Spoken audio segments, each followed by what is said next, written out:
que nós reajustamos o nosso cérebro? Por exemplo, a fazer as coisas mais devagar novamente. Como é que nós conseguimos disciplinar a nossa forma de pensar, que isso muda a forma como nós formamos opiniões, como criamos conhecimento para combater as bolhas de informação. Tenho defendido algo que se poderia ponderar, é obrigar as plataformas, as redes sociais, a abrirem os seus algoritmos, de forma a poderem existir vários algoritmos concorrentes. Eu, como utilizador de uma rede social, poderia escolher a minha timeline, não curada pelo algoritmo por defeito, mas sim por um algoritmo concorrente que se apresenta como tendo determinado tipo de valores. Por exemplo, eu vou-vos dar um exemplo de uma das primeiras aulas que eu dou a uns alunos num dos seminários que eu dou em Direito. Eu circulo entre os alunos uma lata de tomate da Campo. E depois de circular a lata de tomate, pergunto o que é isto, e todos dizem é uma lata de tomate. E depois a seguir projeto a lata de tomate, que é uma reprodução perfeita dessa lata, do Andy Warhol. E pergunto-lhes o que é isto. Dizem, essa é a pintura do Andy Warhol. E depois a questão que nós temos a partir daí é porque é que exatamente a mesma coisa é uma lata de tomate ou é uma obra de arte? Depois de mais uma introdução fantástica, já sabes o que é que te espera, e aqui na Fórmula do Sucesso nós temos o lema de que não há concorrência na excelência, e é por isso que nós temos sempre convidados de excelência nos nossos episódios. Mas Bruno, apresenta-nos então o nosso convidado de hoje. Hoje temos connosco o Miguel Poiás Maduro. Miguel é de formação base em Direito e doutorado com distinção pelo Instituto Universitário Europeu. Miguel é um professor universitário, advogado, político português e uma cara de conhecida de quem vem à RTP aos domingos. Miguel, obrigado por estares aqui connosco e diz-nos quais são os fatores essenciais que determinam o sucesso. Uh, Primeiro, se calhar, uma consciência de que o sucesso de cada pessoa pode ter fatores diferentes que o determinam, ou seja, cada um de nós tem de conseguir apurar aquilo que são as nossas mais-valias.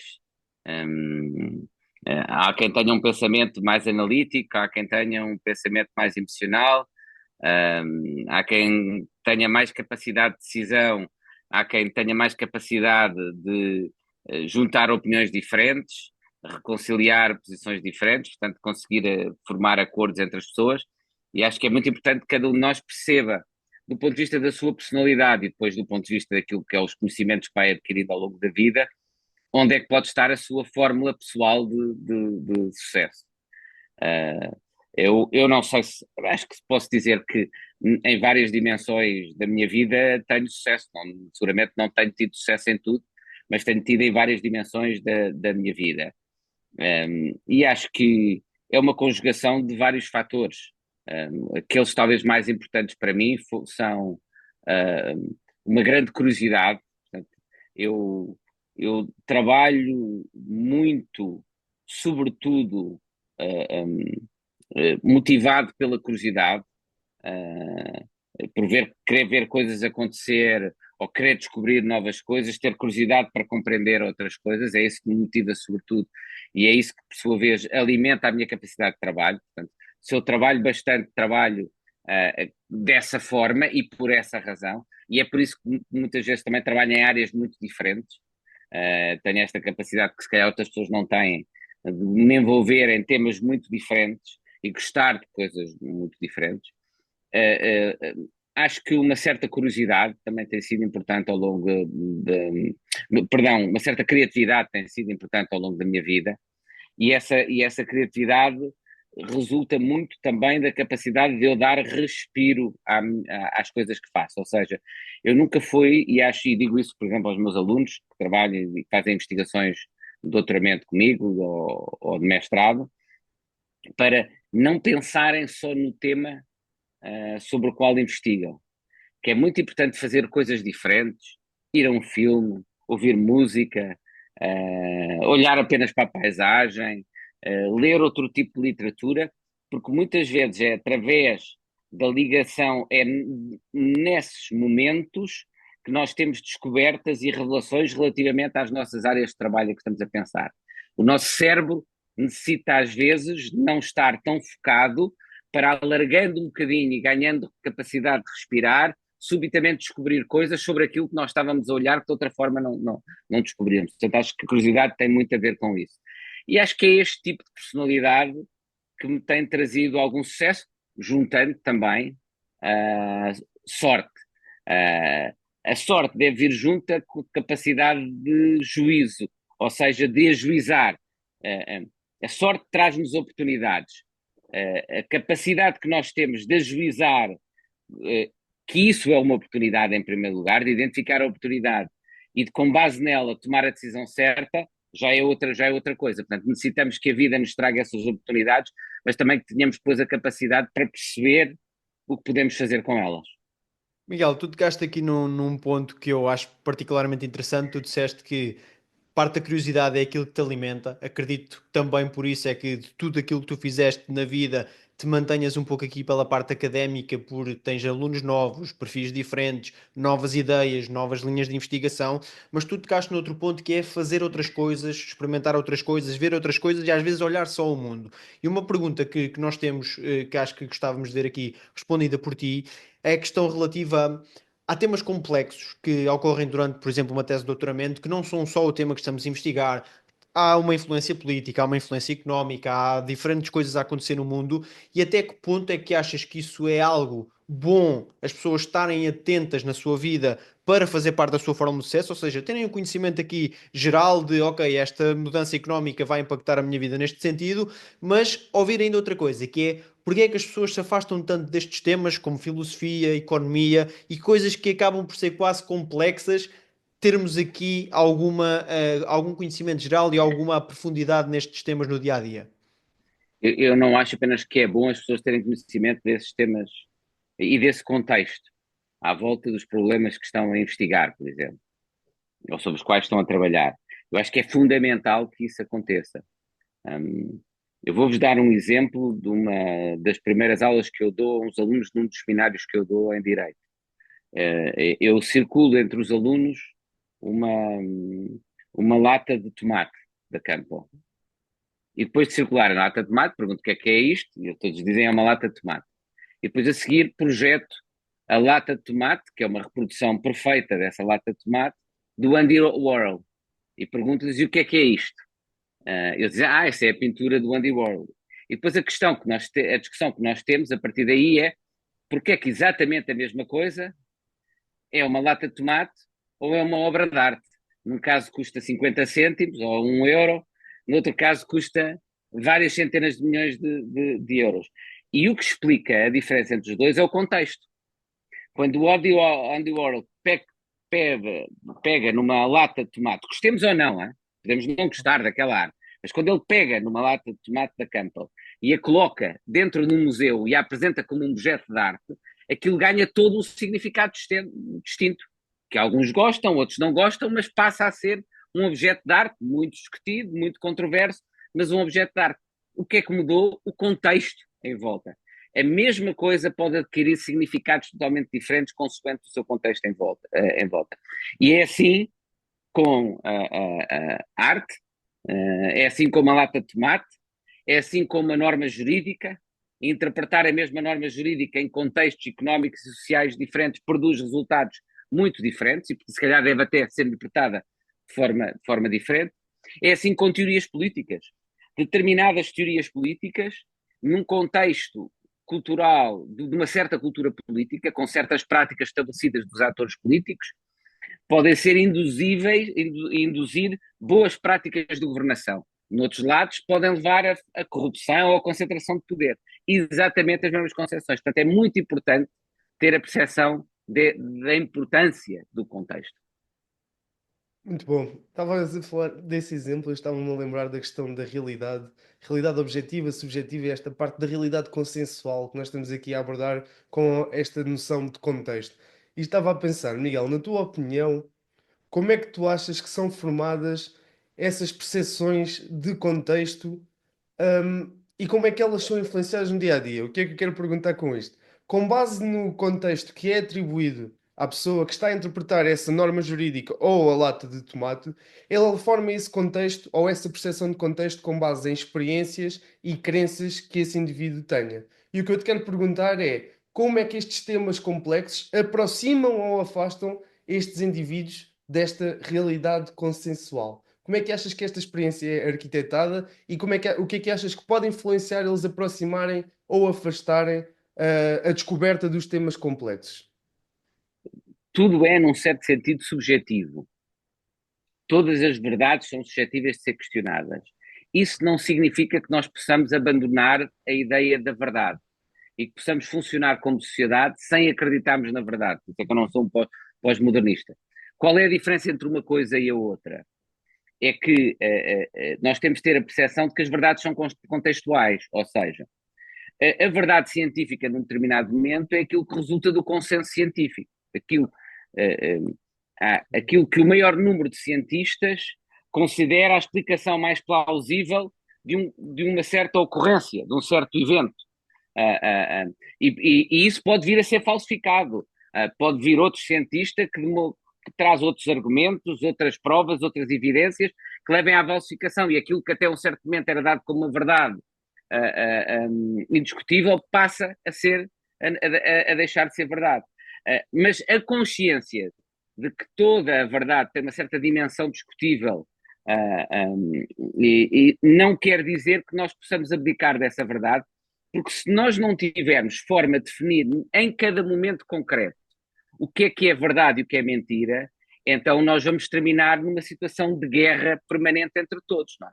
Se nós não concordássemos no significado mínimo das palavras que nós estamos aqui a trocar os três, nós não conseguimos ir conversar, não é? E as pessoas que nos ouviam não conseguiam perceber o nosso debate. Portanto, há aqui um pressuposto de que nós atribuímos o mesmo significado a certas palavras, às vezes nem totalmente o mesmo significado, pode existir algumas compreensões, mas há essa procura. De onde é que resulta? Resulta de práticas culturais estabelecidas, portanto, eu hoje em dia investigo muito a questão da verdade e da mentira na política, na informação, e digo, tradicionalmente nós tínhamos um conjunto de práticas sociais que nos levava a confiar em certas fontes como tendo mais autoridade do que outras para definir o que é verdade e mentira em certas matérias. Especialistas, jornalistas, hoje em dia isso tem vindo a ser colocado em causa e há outras práticas sociais, se calhar não tão credíveis como essas, que estão a substituir essas outras antigas na definição do que é verdade e mentira. Mas continuam a haver práticas sociais. Quer dizer, se calhar quando as pessoas confiam cegamente naquilo que resulta e que lhes é exposto pelo seu algoritmo de uma rede social, estão a confiar naquele algoritmo para lhe definir coisas que são credíveis ou não credíveis e que eles devem ler e com uma certa confiança, em vez de confiarem nos jornais como faziam antes. Portanto, esses processos existem sempre. E por isso é que é muito importante nós trabalharmos na qualidade desses processos. Nós discutirmos quais são os mecanismos através dos quais nós em cada momento devemos definir aquilo que confiamos mais ou menos como sendo verdadeiro ou falso, como sendo mais ou menos credível.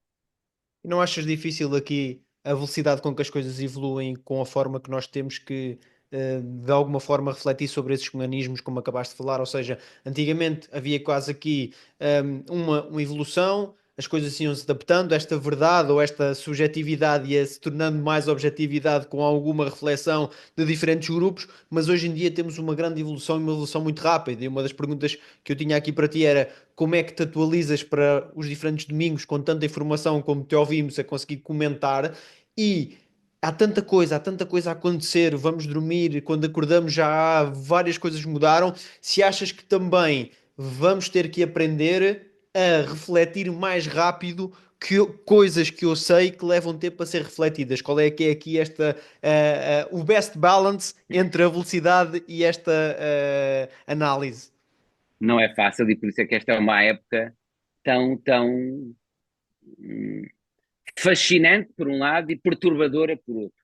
Oferece-nos potencialidades enormes que nós não tínhamos antes, não é?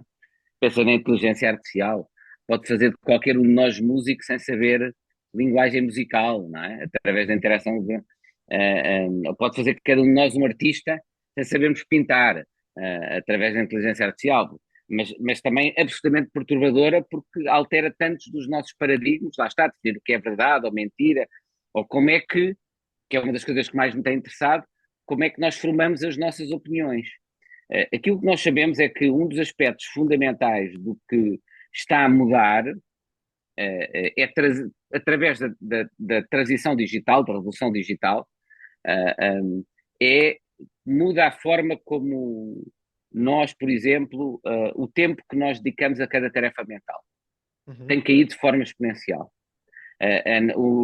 As redes sociais, o seu modelo de negócio, que é aquela satisfação instantânea que nos traz posts constantemente, não é? Cada vez que nós fazemos um scroll, aquilo muda, é para nos manter prisioneiros, e são coisas de 30 segundos, ou de 15 segundos, e tudo isso, tudo muito rápido.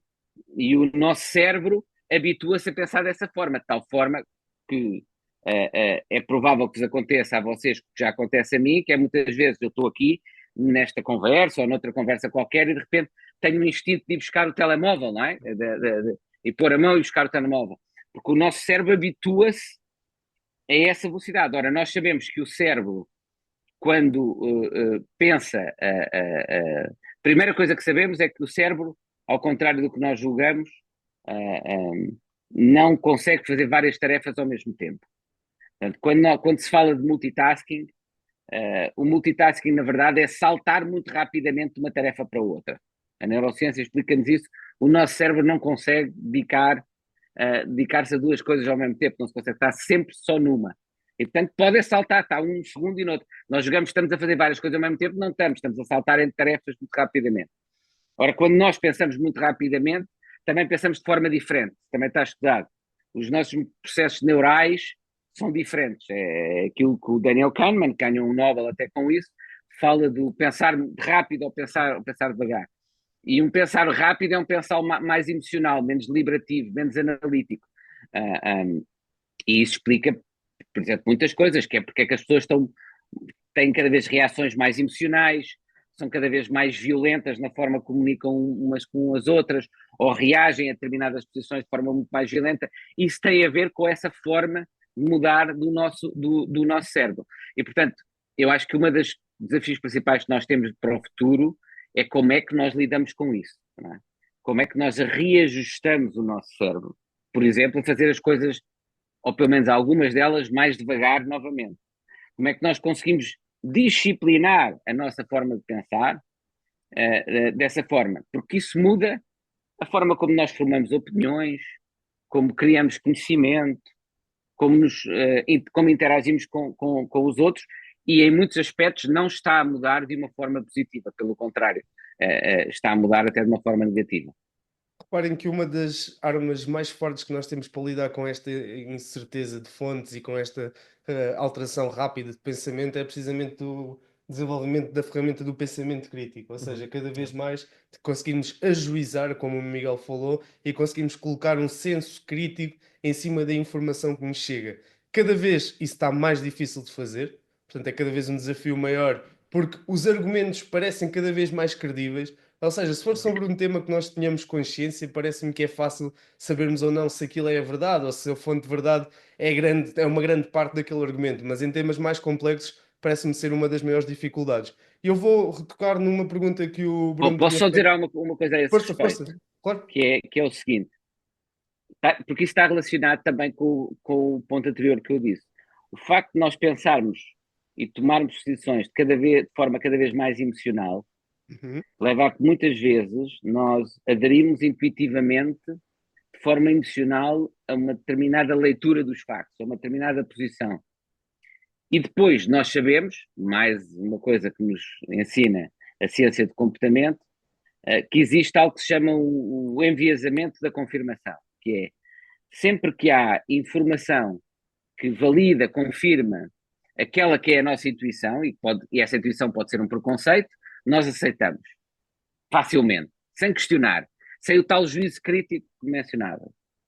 Quando coloca em causa algo que nós reagimos de forma muito defensiva e não aceitamos. E, portanto, lá está. Essa forma emocional de construirmos as nossas posições exacerba ainda mais o risco de nos enganarmos e de lermos de forma enviesada a informação que nos chega. E essa forma enviesada, complementando, Miguel, pode ser ela positiva ou negativa, consoante a forma de impulso com que nós reagimos. Portanto, se eu for uma pessoa muito positiva, eu posso, ou seja, eu não reajo sempre mal a esse enviesamento. Eu às vezes até posso reagir bem a um facto que chega até mim, que se calhar tem um peso negativo naquela que vai ser a minha decisão final. E isso leva-nos aqui a um erro de interpretação, se lhe pudermos assim chamar, que mais tarde se vai refletir numa tomada de decisão errada ou num objetivo que não era aquilo que eu queria atingir. Mas ainda dando aqui um step anterior, eu gostava de perceber, Miguel, como é que é aqui o teu processo de preparação semanal com estes fluxos de informação? Ou seja, pode ser até uma metodologia prática que uses, mas como é que te consegues manter atualizado com tanta informação semanalmente, independentemente seja para o domingo ou seja para a utilização da tua semana, se tens alguma framework que possas partilhar connosco? Eu sou uma pessoa que se gosta de manter informado, não é? Portanto, vai lendo, vai ouvindo, e normalmente quando chega a sexta-feira, que é a sexta-feira ou sábado de manhã, é o dia que nos dizem quais são os temas que vamos ter discutir no domingo. É a equipa editorial da RTP Ok. que nos propõe, e normalmente quer eu, quer um dos outros comentadores, sempre aceitarmos as propostas. Às vezes podemos até sugerir, pode também ter isto ou aquilo. E portanto, quando esses temas chegam, muitas vezes já tenho algum conhecimento sobre eles, durante a semana fui, e até às vezes ia pensando, se calhar isto vai ser tema para a conversa de domingo. Mas depois, nesse momento, muitas vezes faço alguma pesquisa mais profunda. Eu gosto bastante, apesar de ser um espaço com pouco tempo, não é? Nós temos entre 15 a 20 minutos, gosto bastante, sempre que possível, e sempre que o tema o permite, de ir buscar alguns dados de apoio. Uhum. Yep. Porque acho importante até transmitir às pessoas a importância de se pronunciarem, a tomarem posição com base em algumas evidências, em evidências sólidas. Acho que é um mal generalizado da nossa política, até das nossas políticas públicas, ser feita com fracas e poucas evidências, e portanto gosto de tentar fazer isso e de preparar isso. E sempre que possível, tento fazer isso. E depois, pouco a pouco, vou refinando, tento. Depois, no domingo, muitas vezes é um momento mais de algum distanciamento, em que penso, durante as horas no domingo, penso no que vou falar. Muitas vezes ao domingo tenho almoço de família também, isso é um tempo que passamos só na família. Mais uma vez, não penso só no que vou fazer na RTP, longe disso. Um, mas tiro algum tempo durante o domingo, e aí é mais para refletir e para pensar, digamos, para burilar os argumentos que eu quero apresentar, a leitura dos factos que eu quero apresentar, e torná-la, do ponto de vista de comunicação, mais clara, não é? Uhum. Procurar que essa comunicação seja mais clara. E depois tenho algumas notas, que são as notas que levo comigo, raramente depois que servem sobretudo de preparação, porque eu depois, quando estou na RTP, raramente olho para as notas. Já Mas é fizeste o importante elas trabalho estarem lá. mental.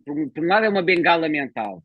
Temos a segurança, já estamos mais à vontade. É como eu, quando dou conferências, raramente leio. Mas se eu tiver as notas ou o texto da minha conferência, é uma bengala mental que me torna muito mais confortável. Ou seja, se tiver ali um momento de uma branca, de um momento qualquer que não me lembro nada, que posso olhar as notas calmamente e retomo o ritmo do que estou a dizer. E, portanto, isso tranquiliza qualquer orador. E, por outro lado, é importante do ponto de vista da preparação. Mesmo que eu não as venha a ler, o facto de eu as ter preparado, de as ter escrito, ajuda depois, quando for o momento de falar. Muito Boa. bom. Há aqui uma coisa que eu ainda quero reviver. Vocês falaram há pouco na questão mais positiva e negativa de enfrentar as temáticas que aparecem e de saber a veracidade por trás das mesmas. Mas eu tive a oportunidade de ouvir ao vivo há cerca de 2 anos em Fátima. Tu integraste um painel na Universidade de Verão do Instituto Mais Liberdade. E o que eu gostei em ti e em algumas das pessoas que pisaram o palco foi que conseguiste discutir uma temática que é aquela que tu concordas diretamente ou não, pelo menos é isso que passava, de uma forma construtiva. Ou seja, estavas ali e conseguias dar a tua opinião, abster-te, perceber, comentar e acrescentar valor. E hoje em dia, como falaram, ou como vocês falaram, e tu também referiste, a questão de o que nos aparece nos algoritmos e nós somos ambos da área de inteligência artificial e tens aqui a questão de reinforcement learning, ou seja, quanto mais tu interages com uma coisa, mais o algoritmo vai continuar a propor essa coisa.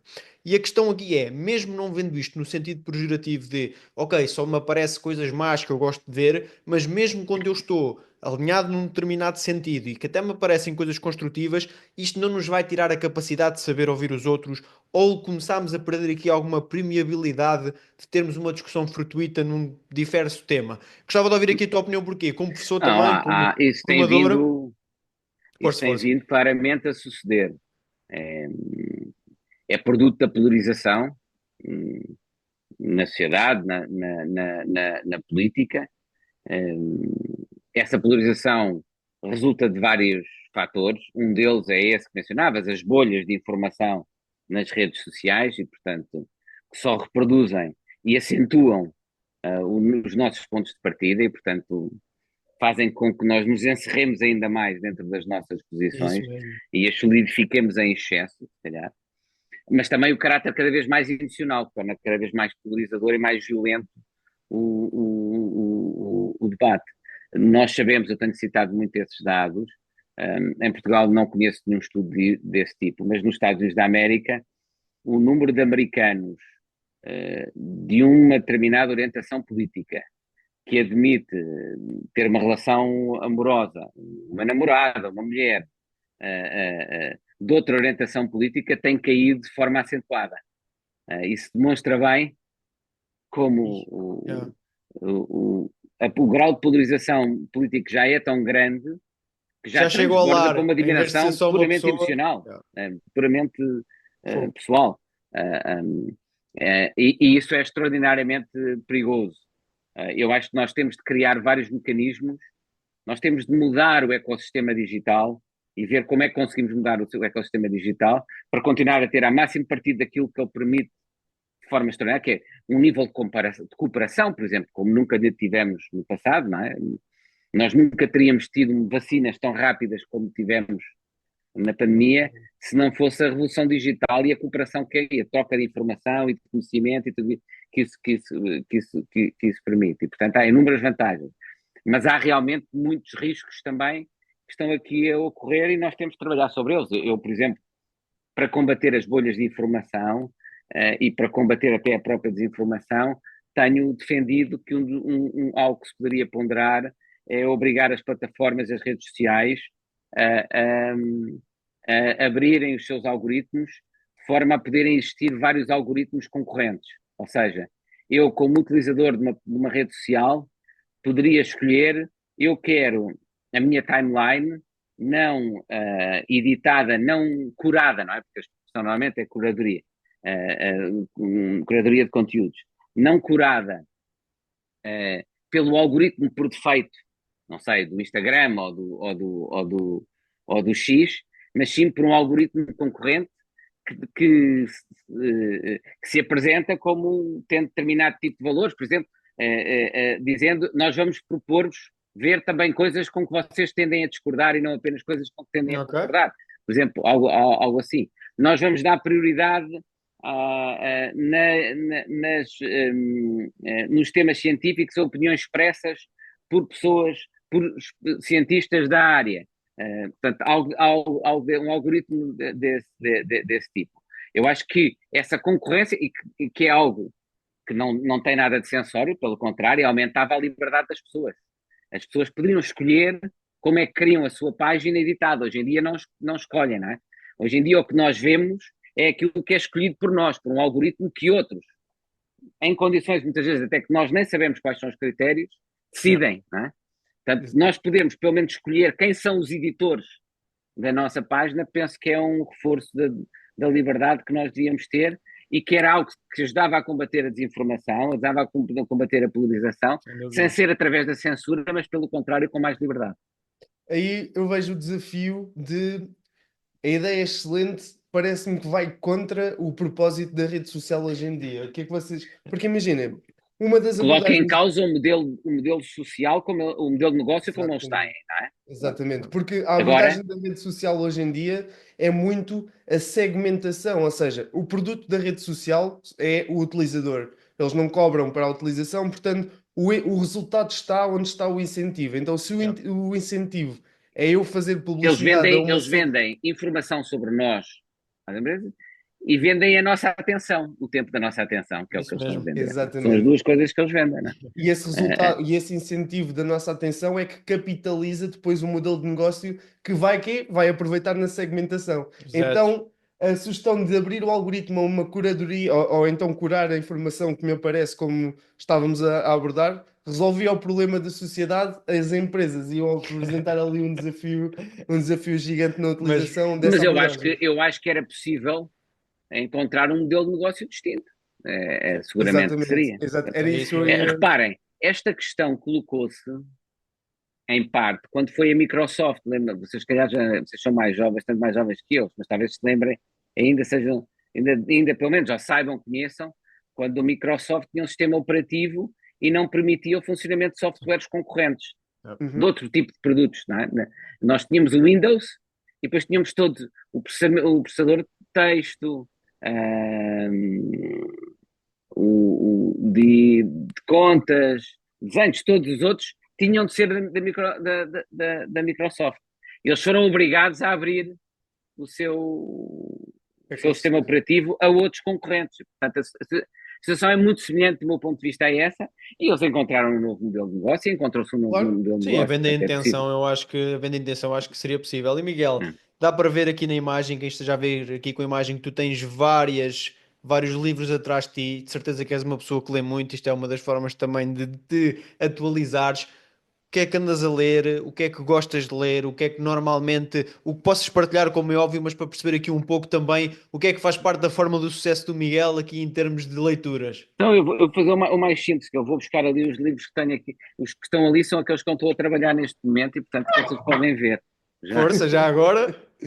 Fica aqui uma demonstração ao vivo dos livros que Miguel, Miguel anda, anda a ler. anda a ler, porque para se estarem informados, não se esqueçam que é preciso fazer este trabalho de casa. E os quatro são estes, mas por acaso são outros também aqui. Não é? Mas lês 4 livros ao mesmo tempo? Eu estou a trabalhar, eu neste momento estou a trabalhar, portanto o que leio tem muito a ver com o que estou a trabalhar, não é? Ok, Por ok. exemplo, Boa.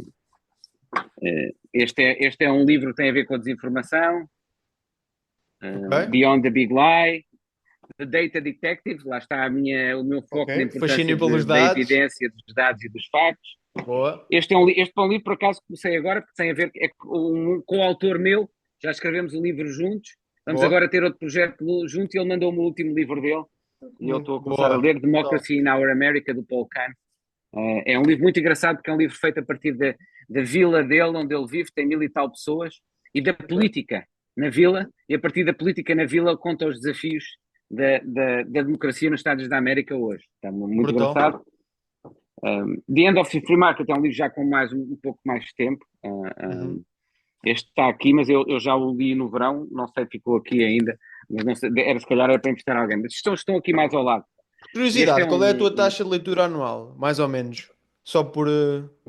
Pá. Depende muito, é que é assim, porque eu há imensos livros que eu leio, por exemplo, de ensaios como este, Uhum. ou científicos, ou parcialmente científicos, eu tenho lido imenso, está ali outro monte com livros sobre ciência de comportamento. Aliás, estavas a citar várias coisas sobre isso, sobre ciência de comportamento e neurociência, que interessa muito perceber como é, e o impacto das novas tecnologias na forma como nós pensamos. Ok. Porque eu acho que isso é fundamental para compreender depois o impacto na democracia em geral. Se nós não compreendemos como é que as pessoas pensam e como é que as pessoas agem e depois não percebemos como é que elas podem agir coletivamente, e Uhum. quais são os incentivos que nós devemos criar para agirem de forma produtiva e democrática coletivamente. E, portanto, tenho estado a ler imenso isso. E muitos destes livros eu leio partes e depois ponho de lado e depois volto a ler um bocadinho porque Ok. estou a trabalhar Boa. neles. Confesso que tenho andado a ler muito menos romances. Normalmente, quando leio romances, é só no verão, um ou dois, e mesmo aí tem sido menos. Leio é bastante poesia, às vezes à noite.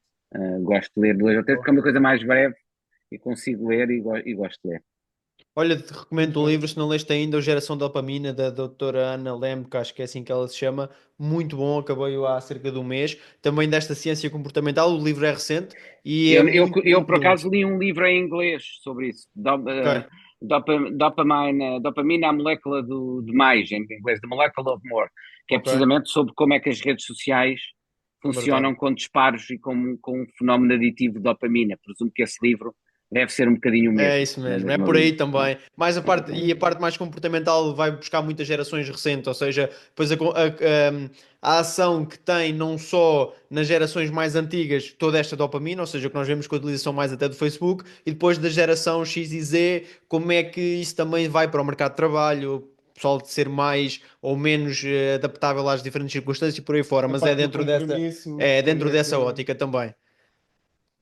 Muito bom. Ok. Miguel, e então alguém que chega até aqui, que tem um percurso incrível, nós no início deste episódio não podemos dizer tudo aquilo que já fizeste, porque senão tínhamos de estar aqui o episódio todo só a descrever, porque fizemos uma breve pesquisa sobre ti e encontramos várias informações interessantes, mas gostávamos de perceber, dentro da medida daquilo que pode ser partilhado num episódio de podcast, o que é que quem chega até esta fase, como tu chegaste, Miguel, o que é que anseia para o futuro? Tanto seja a nível profissional ou a nível pessoal, algo que tu sintas que podes partilhar aqui em primeira mão na Fórmula do Sucesso, que seja uma ânsia tua para o futuro e o próximo passo que podes dar. Bem, eu gostava de vir a ser o Ronaldo e a jogar no Sporting. Ele ser a primeira pessoa a jogar no Sporting com mais de 50 anos. Não, estou a brincar. Isso, se é Há o de que eu boas. gostaria, era isso que eu gostaria, mas tenho consciência que não vai acontecer. É um sonho, É um sonho, portanto, é um sonho. Portanto, é um sonho, o sonho pode ser qualquer coisa. as probabilidades Neste podem ser caso, baixas, mas é um elas estão. exemplo de que nem todos os sonhos devem comandar a vida, porque senão provavelmente Boa. Precisamente. vamos ser, não será uma fórmula de sucesso. Nem sempre o sonho de comandar a vida é uma fórmula de sucesso. Pode ser, mas nem sempre. Às vezes é melhor tratar os sonhos só mesmo como sonhos, como neste caso. Eu dependo muito das coisas que me vão trazendo, como eu disse, curiosidade. Eu gosto de fazer coisas novas, gosto de desafios novos e, portanto, tenho a certeza que me vão aparecer outras coisas que eu vá gostando e vá desenvolvendo de forma diferente. Tenho-me envolvido em projetos novos, um, em coisas interessantes. Desde hoje em dia estou-me a envolver num projeto que é um desenvolvimento de um daqueles que chamam órgãos de resolução de conflitos entre utilizadores e plataformas digitais, por exemplo, a nível europeu. Estou-me a envolver num projeto desse, de criar um modelo desses, que permite às Boa. pessoas fazer queixas e resolvê-las de forma arbitral, está previsto no regulamento dos serviços digitais. E a projetos como, por exemplo, recentemente discuti fazer um projeto de começar a fazer investimentos e a aconselhar investimentos na área da gastronomia sustentável do ponto de vista ambiental e social. Gosto muito do tema da gastronomia, gosto muito de cozinhar, gosto muito do tema da gastronomia, se calhar vou-me começar a envolver também do ponto de vista de investimento. Portanto, há todo um conjunto de áreas e é sobretudo essa abertura para ir fazendo coisas Boa. diferentes e neste momento, em particular também, eu estou no processo de escrever um livro, precisamente sobre o impacto, em boa medida, da transformação digital na democracia, mas não só, sobre, Boa. digamos, aquilo que podemos designar do desafio existencial que a democracia tem hoje, e é isso que vai me ocupar mais os próximos tempos, Boa. em conjunto com uma mudança de casa, porque finalmente uma casa que comecei a construir, demorou muitos anos, vai estar pronta, portanto, entre a mudança da casa antes do verão e o trabalho no livro, que vai implicar também regressar um par de meses a Yale, onde eu já dei aulas, para conseguir isolar-me um bocadinho e concluir aí o livro, vai ser, creio, a Boa. principal ocupação do meu tempo. Fica aqui então a pré-chamada de atenção para quem nos ouve, que vai haver um livro novo do Miguel publicado em breve. Não, eu acho que ao Miguel aqui é uma coisa que gostei particularmente da nossa conversa foi que acabas por corroborar aquilo que dizes com aquilo que fazes. Tu mencionaste esta questão do doutoramento, olhem para aqui, olhem para lá, e tu também fazes isso, é a parte gastronómica, é a parte de que estás a referenciar agora deste consumidor na parte da. Desculpa, Das falta-me o plataformas termo. digitais. Isso mesmo, isso mesmo. E isso acho que é interessantíssimo porque acabas por ter aqui toda estás aqui alicerçado com tanta informação e tanta capacidade porque tu metes as mãos na massa nessas diferentes frentes e acho que isso é uma característica, como nós estamos aqui a conversar contigo agora e para quem nos vai ouvir também vai perceber isso, que é aquilo que tu dizes é aquilo que também fazes e acho que isso é bastante importante e dar-te aqui as boas sortes para estes processos todos que vão aparecer também e colocar-te aqui uma última questão antes de entrarmos na reta final do episódio, que é porque esta parte sempre da academia e das aulas associada a tudo o que tu já fizeste. Como o Ruben disse, tu tens aqui um currículo de excelência, um currículo a tocar em várias vertentes, mas gostaste sempre, ou pelo menos transparece isso na tua história, que gostaste sempre de ter esta parte aqui de contacto, de educação, porque se podes partilhar aqui Quer ao connosco. nível da investigação, quer ao nível do ensino. Gosto Isso muito. Por um mesmo. lado, porque a minha abordagem praticamente para tudo é uma abordagem que eu gosto, sinto curiosidade pelas coisas, começo a me envolver nelas e depois começo naturalmente a refletir sobre elas. Por isso é que mesmo do ponto de vista da gastronomia, já me convidam, já escrevo textos sobre gastronomia, eu que não sou um cientista da área da gastronomia, mas começo a refletir sobre o tema. Portanto, por um lado é isso, essa minha abordagem para tudo, leva-me naturalmente a manter essa dimensão académica e esse interesse de reflexão propriamente dito. E depois, do ponto de vista da educação, eu gosto muito da interação com os alunos. E gosto muito, quer de sentir que estou a ensinar e de ver o processo de descoberta nos alunos, quer a partir de certo momento da minha vida, cada vez mais direi, de perceber e de descobrir alunos particularmente inteligentes. Eu costumo brincar com os meus colegas e dizer que o nosso sucesso até uma certa fase da nossa vida mede-se por aquilo que nós publicamos, pelas ideias que temos e pelas ideias que apresentamos. A partir de certa fase da nossa vida começa a ser medida pelo sucesso das ideias dos nossos alunos. Se os nossos alunos tiverem ideias com sucesso, isso significa que nós também provavelmente contribuímos para isso e é uma forma da medida indireta do nosso sucesso. Muito bom. Excelente abordagem. Entramos agora na Fórmula do Sucesso do Miguel.